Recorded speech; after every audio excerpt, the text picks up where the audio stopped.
Good morning class 7। सारे बच्चे ध्यान देंगे बाबू। ये आपके चैप्टर नंबर 8 का सेकंड वीडियो है। इससे पहले आप लोग इसका फर्स्ट वीडियो देख चुके हैं जो हमारे HTML टेबल्स से रिलेटेड है।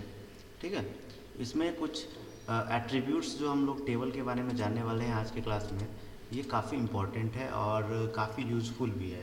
क्योंकि टेबल की जब जब भी हम लोग बात करते हैं तो ये सारे जो हमारे एट्रीब्यूट्स हैं इनका यूज़ हमें बार बार करना पड़ता है। ठीक है, तो आइए जानते हैं सारे एट्रीब्यूट्स के बारे में। और वीडियो स्टार्ट करने से पहले मैं आपको ये भी बता देता हूँ, जितने भी एट्रीब्यूट्स हैं उन सभी के बारे में आपको लिखना पड़ेगा, आपको याद करना पड़ेगा। आपके आने वाले क्वेश्चनों में ये चीज़ हो सकता है, आपके एग्जामिनेशन में भी ये क्वेश्चन पूछे जा सकते हैं। फॉर एग्जाम्पल यहाँ पर सेल पैडिंग दिया हुआ है, तो इस सेल पैडिंग के बारे में आपसे पूछा जा सकता है, what is cell padding, describe with example और डिस्क्राइब विथ टैग्स। ये सारी चीज़ मैंने अभी आने वाले एग्जामिनेशन में मैं पूछ सकता हूँ आपसे। ठीक है, तो ये सब ध्यान रखने की चीज़ें, सेल स्पेसिंग वगैरह है, ये सारा चीज़ ध्यान रखेंगे आप लोग। चलिए सबसे पहले हम लोग सेल पैडिंग के बारे में जानते हैं। सेल पैडिंग, इसको लिखते चलना है बाबू, ठीक है ना। Cell padding specifies the space between the cell content and its border, यानी कि सेल कंटेंट, सेल के अंदर में जो भी सेल या सेल 1 लिखा हुआ है इसके बीच में और इसके बॉर्डर के बीच की दूरी को स्पेसिफाई करता है, कितना दूरी होना चाहिए। कहीं कहीं हम लोग क्या करते हैं कि एकदम सेल में सटा के रख देते हैं, या फिर कोई बड़ा कंटेंट लिखना होता है या फिर और कुछ अट्रैक्टिव डिज़ाइन हमें बनाने होते हैं, उसके लिए हम लोग सेल पैडिंग का यूज़ करते हैं ताकि हमारे बॉर्डर और सेल के बीच की दूरी बनी रहे, सेल कंटेंट के बीच की दूरी बने रहे। इसके लिए हम लोग टेबल बॉर्डर के साथ ही, यानी कि टेबल टैग के साथ ही हम लोग यूज करेंगे सेल पैडिंग का, जहाँ पे बॉर्डर का वैल्यू हम लोग दे देंगे, बॉर्डर का साइज़ क्या रहेगा, और सेल पैडिंग वहीं पे हम लोग डिस्क्राइब कर देंगे ताकि हमारा सेल का स्पेस वहीं पे इंक्रीज कर जाए। वैसा ही हमारा आता है सेल स्पेसिंग। हम लोग चाहे तो एक टैग के साथ मल्टीपल एट्रीब्यूट्स का यूज कर सकते हैं। आप जानते हैं with the use of space, हम लोग स्पेस डाल के मल्टीपल टैग्स का भी, मल्टीपल एट्रीब्यूट्स का यूज कर सकते हैं। और टैग के यूज करने के लिए हम लोग जब तक पहला टैग बंद नहीं करेंगे तो तक दूसरा टैग नहीं कर सकते। लेकिन एट्रीब्यूट्स एक, जैसे कि टेबल का अगर 5 एट्रीब्यूट है तो पांचों एट्रीब्यूट्स को हम लोग एक ही टैग के साथ यूज कर सकते हैं, ध्यान रखना।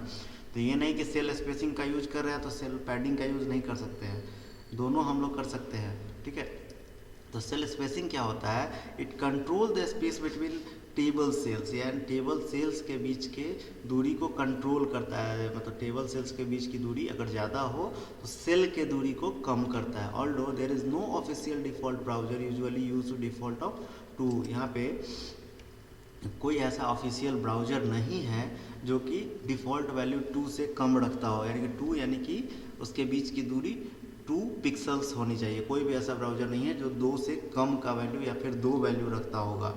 ठीक है, इसका एग्जाम्पल यहाँ पे दिया हुआ है, टेबल बॉर्डर 3 बॉर्डर के साइज़ का, और कॉल सेल स्पेसिंग यानी कि 20, सेल स्पेसिंग में 20 वैल्यू रखेंगे तो ये और ऊपर की ओर चला जाएगा। यहाँ देखेंगे ये वाला सेल है, ये आगे की ओर खिसक गया, और यहाँ आप देख रहे होंगे सेल 1 एक अलग हो गया, सेल 2 अलग हो गया, सेल 3 अलग हो गया, सेल 4 अलग हो गया। दोनों के बीच में अंतर आपको समझ में आ रहा होगा क्या क्या यूज है ना। उसके बाद आता है बैकग्राउंड कलर। हम लोग अपने टेबल का बैकग्राउंड कलर भी चेंज कर सकते हैं। बैकग्राउंड कलर के लिए आपको पता ही है टैग, जिसका नाम हमारे पास BG कलर है, जो कि आपके टेबल के बैकग्राउंड के कलर को चेंज करने के लिए रिस्पॉन्सिबल होता है। इसको भी हम लोग टेबल टैग के अंदर ही लिखते हैं। जो भी टेबल के एट्रीब्यूट्स होंगे वो टेबल टैग के अंदर ही लिखे जाएंगे, ये ध्यान रखने की ज़रूरत है। फिर आपसे पूछता है, नेक्स्ट हमारा एक एट्रीब्यूट्स है, उसका नाम है बैकग्राउंड इमेज। बैकग्राउंड इमेज के बारे में भी आप लोग अच्छे तरीके से जानते होंगे। ये टेबल के पीछे में अगर बैकग्राउंड इमेज कोई लगाना है, पर्टिकुलर टेबल के पीछे में अगर हमको बैकग्राउंड लगाना है तो सेम हम लोग यूज करेंगे वही टेबल बैकग्राउंड। टेबल हमारा टैग हो गया, बैकग्राउंड हमारा एट्रीब्यूट्स हो गया, और उस पिक्चर का लोकेशन हम लोग दे देंगे डबल कोट्स के अंदर में। इसके बारे में मुझे नहीं लगता है कि आप लोगों को ज़्यादा बताने की ज़रूरत है, क्योंकि कुछ बच्चे काफ़ी अच्छा इस पर प्रैक्टिस कर चुके हैं। उसके बाद हम लोग बात करते हैं अलाइन की, अलाइनमेंट, यानी कि वो किस सेंटर अलाइनमेंट में रहेगा, या फिर बीच में रहेगा, या लेफ्ट में रहेगा, या राइट में रहेगा। ये सारी चीज़ के बारे में हम लोग इसमें देखेंगे अलाइन टैब के अंदर में। तो अलाइन टैब भी हमारा किसके साथ यूज करते हैं हम लोग, अलाइन टैब को हम लोग अलाइन टैग जो हमारा है वो, तो हम लोग अलाइन किसको करेंगे पहले ये जानने की जरूरत है। तो अलाइन हम लोग हमेशा या तो टेबल डेटा को करेंगे ना, टेबल हम लोग टेबल रॉ को तो नहीं कर सकते या फिर टेबल को तो अलाइन नहीं कर सकते, जहाँ हमारा डेटा जाएगा वहीं हमारा टेबल क्रिएट हो जाएगा। तो हम लोग अलाइन हमेशा टेबल डेटा को करते हैं। और अलाइन के साथ साथ हमारा एक और एट्रीब्यूट्स है जिसको हम लोग वेलाइन बोलते हैं, ठीक है। वेलाइन बेसिकली वर्टिकल अलाइनमेंट को ये शो करता है, ठीक है। अलाइन जो हमारा है हॉरिजॉन्टल अलाइनमेंट को शो करता है और वेलाइन जो हमारा है वो वर्टिकल अलाइनमेंट को शो करता है। समझिए, लाइन का मतलब वर्टिकल और ओरिएंटल आप लोग समझ रहे होंगे, ठीक है। तो अगर मान लेते हैं कोई भी डेटा हमारा है, मान लेते हैं कोई भी पर्टिकुलर डेटा है, तो टी डी अलाइन हमारा टैग के साथ यूज किया गया है नीचे में।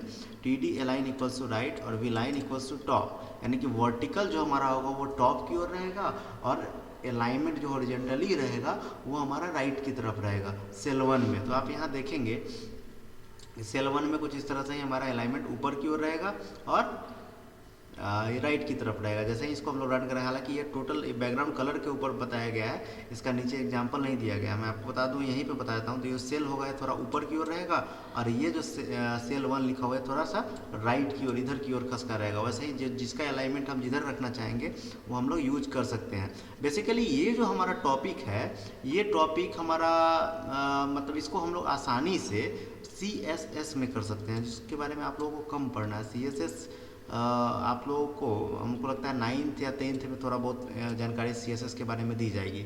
CSS के बारे में थोड़ा बता दो, इसको बोलते हैं हम लोग कास्केड स्टाइल शीट। बेसिकली इस कास्केड स्टाइल शीट में हम लोग सिर्फ डिजाइनिंग के बारे में ही पढ़ते हैं। वेब पेज डिजाइन कैसे किया जाता है, बनाने का काम तो HTML का है, लेकिन उसका कलर क्या होगा, इमेज क्या होगा, उसका फॉन्ट क्या होगा, ये सारा चीज़ का डिजाइनिंग CSS के अंदर में होता है। और जो अलाइनमेंट वगैरह आप जो देख रहे हैं, इसके बहुत सारे ऑप्शंस आपको CSS में मिल जाएंगे। इसमें सिर्फ राइट लेफ्ट टॉप बस ये 3-4 मिलता है और वहाँ पे बहुत सारा ऑप्शन आपको मिल जा सकता है, ठीक है।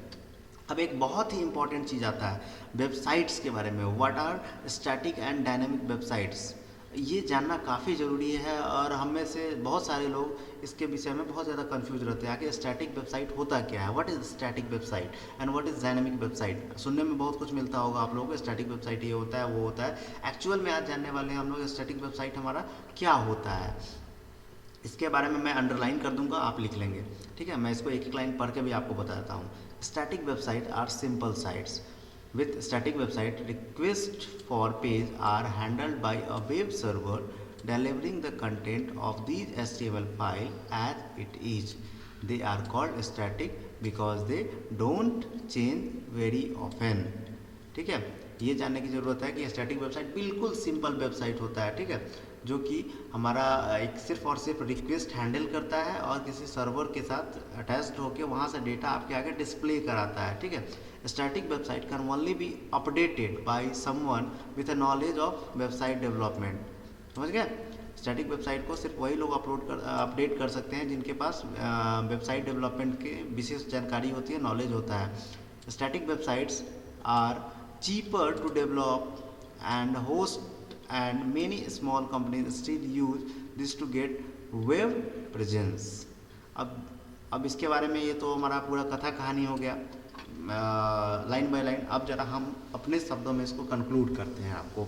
स्टैटिक वेबसाइट बेसिकली हमारा बिल्कुल छोटा सा वेबसाइट होता है जिसका काम होता है कि आपका अपीयरेंस सिर्फ, अगर बहुत सारे लोग होते हैं ना कि हम लोग दिखाना चाहते हैं कि नहीं हमारा सिर्फ वेबसाइट होना चाहिए, हमारी दुकान का वेबसाइट होना चाहिए, हमारी कंपनी का वेबसाइट होना चाहिए, तो ये बस सिर्फ आपको दिखाने के लिए आपके प्रोडक्ट क्या क्या है इसके लिए ही बस यूज़ किया जाता है। इसके ऊपर आप सोचें कि कोई पेमेंट का ऑप्शन हम लोग कर लें या फिर कुछ ऑर्डर का ऑप्शन चूज कर ले, तो ये पॉसिबल नहीं है बाबू, ठीक है। बेसिकली हमारा जो स्टैटिक वेबसाइट होता है वो 2 से 3 पेजों का होता है, मैक्सिमम 5 पेज का होता है, इससे ज़्यादा का स्टैटिक वेबसाइट नहीं होता है। और ये सिर्फ दिखाने के लिए होता है, इसलिए काफ़ी ज़्यादा सस्ता भी पड़ जाता है और इसको बनाना भी काफ़ी आसान हो जाता है। इसको हम लोग होस्ट करते हैं, मतलब इंटरनेट पे जैसे ही हम लोग इसको अपलोड करने के प्रोसेस को ही हम लोग होस्ट कहते हैं।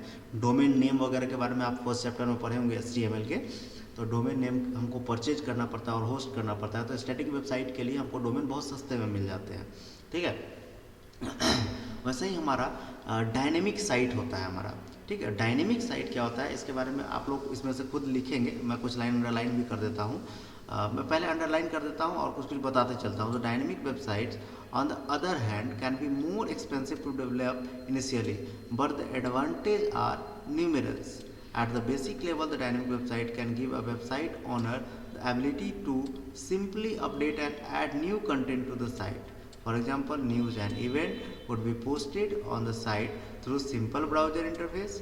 Some example of dynamic websites feature could be online sales, online examinations, ability of client or user to upload documents, ability of administration to user to create content and और add information to the site, dynamic publishing. ठीक है, तो basically हमारा जो dynamic website होता है वो काफ़ी ज़्यादा एक्सपेंसिव होता है और अगर बात करें हम लोग इसको डेवलप करना भी इसको थोड़ा सा टफ पड़ जाता है, लेकिन इसके बहुत सारे एडवांटेजेज हैं। इसमें क्या होता है कि वेबसाइट के जो ओनर होते हैं, यानी कि मैंने आपको वेबसाइट बना के दे दिया, तो आप चाहो तो इसमें कुछ भी अपडेट कर सकते हो, कुछ भी अपलोड कर सकते हो, फोटोज़ अपलोड कर सकते हो, वीडियोज़ अपलोड कर सकते हो, न्यूज़ अपलोड कर सकते हो और किसी भी ब्राउज़र के इंटरफेस से कर सकते हो। लेकिन जो हमारा स्टैटिक वेबसाइट था उसके लिए हमें प्रोग्रामिंग करने की ज़रूरत हो सकती है।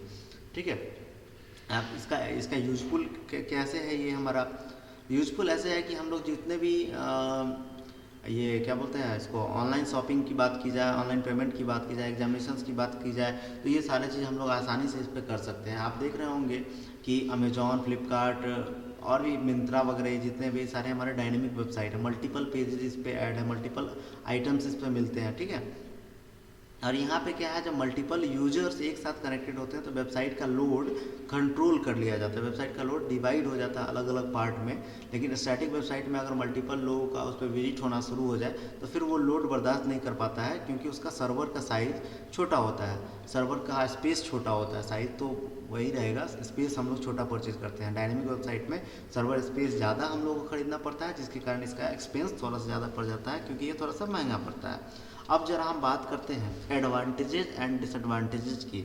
अब एडवांटेजेस ऑफ स्टैटिक वेबसाइट के बारे में यहाँ लिखा हुआ है, quick and easy to develop, यानी कि क्विक एंड इजी डेवलप करने में है, चीप टू डेवलप, सस्ता है डेवलप करने में, चीप टू होस्ट करने में भी सस्ता है। अब डिसएडवांटेज ज़रा देखेंगे, required web development expertise to update site contains information which is to be displayed, it is not interactive site, not frequently updated। अब ये जो हमारा वेबसाइट है इसके लिए अपडेट करने के लिए हमें कोई एक्सपोर्ट की ज़रूरत होगी। ये जो हमारा वेबसाइट है सिर्फ और सिर्फ इन्फॉर्मेशन को आपको डिस्प्ले करता है, कोई इंटरेक्टिव साइट नहीं होता है ये। इस इंटरेक्टिव करने का मतलब कि आप कोई डेटा उस पर अपलोड करो और वहाँ से कोई इन्फॉर्मेशन मिले, इंटरेक्टिव नहीं होता है। अब बात करते हैं हम लोग इसका डायनेमिक वेबसाइट का, तो ये फंक्शनल वेबसाइट होता है, यानी कि जितने भी वेबसाइट अभी आज के समय में आप लोग देखते हैं जिस पे हम लोग ऑपरेशन करते हैं, जिस पे कोई भी काम करते हैं, वो हमारा डायनेमिक वेबसाइट कहलाता है। मच ईजियर टू अपडेट, इसको आसानी से अपडेट किया जा सकता है। New updated content hold viewers site, नए नए कंटेंट वहाँ पर मिल सकते हैं। Can work as a system, कोई भी सिस्टम इसके ऊपर वर्क कर सकता है, एज ए स्टाफ भी इसके ऊपर कोलैबोरेट कर सकता है, सारा चीज़ कर सकता है। डिसएडवांटेज क्या है कि थोड़ा सा स्लो होता है, थोड़ा सा एक्सपेंसिव होता है और हैंडलिंग कॉस्ट या होस्टिंग कॉस्ट इसका थोड़ा सा ज़्यादा होता है। ठीक है, अब हम लोग बात करेंगे HTML फ्रेम्स की। HTML फ्रेम्स क्या होता है? HTML frames are document which allow user to input value and return the information to the person who created the form. तो HTML फॉर्म हमारा एज ए वेबसाइट। अब बात करते हैं हम लोग वेबसाइट डेवलपमेंट के बारे में ही थोड़ा सा हम बात करेंगे कि वेबसाइट जब हम लोग डेवलप करते हैं तो हम लोग बहुत जगह आप लोग देखे होंगे वहाँ आपसे पूछता है कि अपना नाम फिल कीजिए। ठीक है, आपसे इनपुट मांगेगा, तो वैसा हम लोग एक फॉर्म बनाएंगे, इसको इसीलिए हम लोग इसको फॉर्म्स बोलते हैं।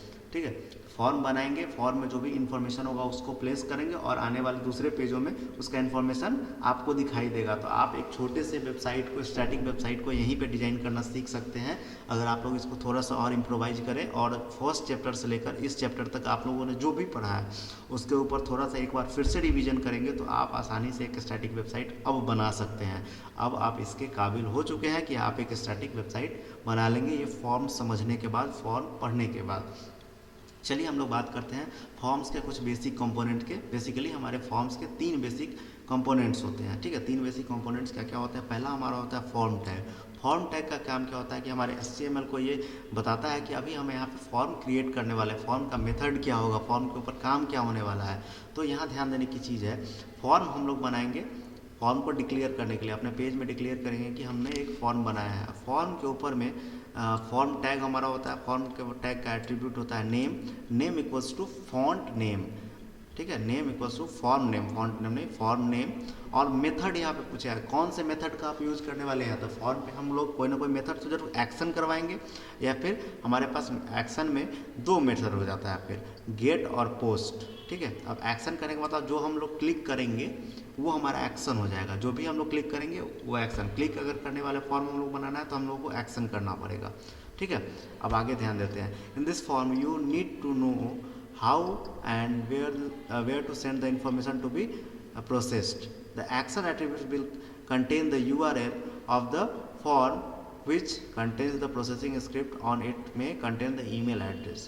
ठीक है। एक्शन वाला जो ईमेल हमारा होगा, जैसे कि आप लोग देखते होंगे, यहाँ ध्यान रखने की चीज़ है, बहुत सारे फॉर्म में आप लोग देखते होंगे कि सबमिट करने का ऑप्शन आपको मिलता है, तो सबमिट वाला जो बटन होता है, सबमिट वाला जो ऑप्शन होता है, उसमें हम लोग एक्शन मेथड लगा के रखते हैं ताकि उस पर क्लिक करने के बाद कोई ना कोई एक्शन फॉर फॉर्म हो। समझ गए। अब दूसरा हमारा होता है मेथड।